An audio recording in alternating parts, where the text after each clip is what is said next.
আজ বিহার বিধানসভা নির্বাচনের ফলাফল আগামী 5 বছরের জন্য পাটনার কুস্তিতে কে বসতে চলেছে তা জানা যাবে আজই। সকাল 8টা থেকে শুরু গণনা পর্ব। বুথ ফেরত সমীক্ষায় মহাগঠবন্ধন থেকে এগিয়ে এনডিএ। এদিকে ভোটদানের ক্ষেত্রে এবার নজির গড়েছে বিহার। গত 6 নভেম্বর 243 আসনের বিধানসভায় প্রথম দফায় 121টি আসনে ভোট পড়েছিল 65.08%। 11ই নভেম্বর দ্বিতীয় দফায় 122টি আসনে 68.78%, অর্থাৎ সামগ্রিকভাবে প্রায় 67%, যা বিহারের ইতিহাসে সর্বকালীন রেকর্ড। আপনাদের আরও একবার জানিয়ে রাখি, বিহার বিধানসভা নির্বাচনের ফলাফল কুর্সিতে কে বসতে চলেছে তা জানা যাবে আজই।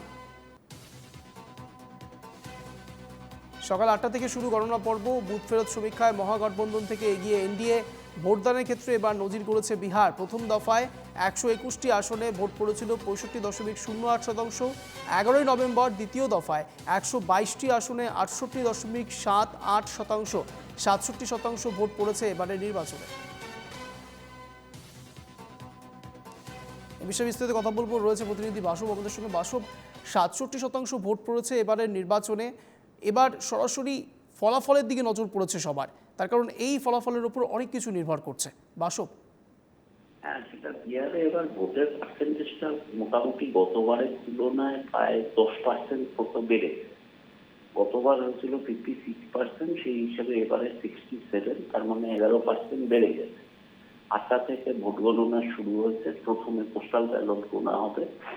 এমনি যেসব সমীক্ষা এসছে, অর্থাৎ ভোট পরবর্তী সমীক্ষা, এক্সিট পোল বলা যেতে পারে, সেখানে অধিকাংশ সমীক্ষাকারী এনডিএ কে এগিয়ে রেখেছে এবং বিহারে যারা ঘোরাঘুরি করে রিপোর্ট করেছে তাদের বক্তব্য হচ্ছে যে খুব কড়া টক্কর, কিন্তু এনডিএ সামান্য এগিয়ে রয়েছে। তার মূল কারণ হিসাবে তুলে ধরা হয়েছে সেটা হচ্ছে ভোটের আগে যে নীতিশ সরকার একটা স্কিম নিয়েছিল যে মহিলা ভোটারদের 10,000 করে টাকা দেবে, এবং সেটা দিয়েছে প্রায় 1,21,00,000 মহিলাকে।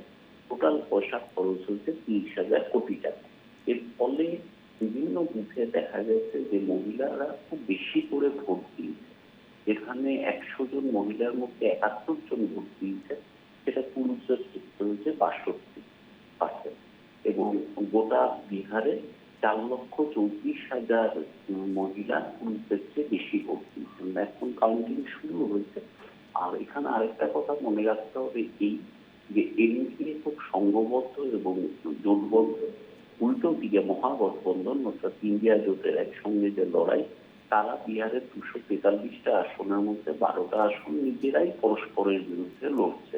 তাহলে এটা বলাই যেতে পারে গণনার শুরুতে যে স্লাইটলি এনডিএ একটু এগিয়ে। দেখা যায় ঘন্টা দুয়েকের মধ্যে চিত্রটা পরিষ্কার হয়ে যাবে। বেশ, ধন্যবাদ বাসব সঙ্গে থাকার জন্য।